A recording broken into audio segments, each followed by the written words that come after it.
June মাসের মধ্যে সম্ভব। নির্বাচন কমিশন যেটা বলছে তারা তো তাদের প্রস্তুতি সম্বন্ধে কোনো সন্দেহ তো কেউ প্রকাশ করছে না। সুতরাং এটা তো সরকারকে বলতে হবে, সরকারের পলিটিক্যাল উইল থাকতে হবে, ইচ্ছা থাকতে হবে, এবং সেটার অপেক্ষায় জনগণ আছে।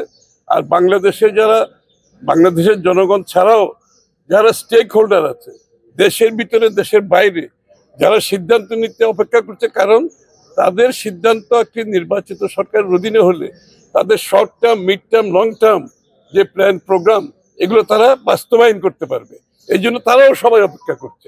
জনগণের প্রত্যাশা জাগ্রত হয়েছে, কারণ যেই জনগণ তার মালিকানা ফিরে পাওয়ার জন্য 16 বছর অপেক্ষা করতে হয়েছে, তার মালিকানা তারা যত তাড়াতাড়ি সম্ভব ভোটাধিকারের মাধ্যমে তাদের নির্বাচিত প্রতিনিধির মাধ্যমে সরকার গঠন করে, সংসদ গঠন করে তাদের কাছে দায়বদ্ধ জবাবদিহি সরকার তারা চায়। এটাই গণতন্ত্র, এটাই বাংলাদেশের মানুষের মালিকানা ফিরিয়ে দেওয়ার একমাত্র বড় পন্থা। পুলিশ, এই র্যাব আর সরকারি কর্মকর্তারা জনগণের সমর্থন ব্যতীত আপনি কোনো কিছু দেশে সমর্থন করতে পারবেন না। একটি জনগণ সমর্থিত সরকার যখন দেশ পরিচালনা করে, সেই সমর্থনকে নিয়েই কিন্তু দেশ পরিচালিত হয়। সেই সমর্থন নিয়ে দেশের আইন শৃঙ্খলা বাহিনী কাজ করে, দেশের সরকারি কর্মকর্তারা কাজ করে। সেটা আজকে অনুপস্থিত।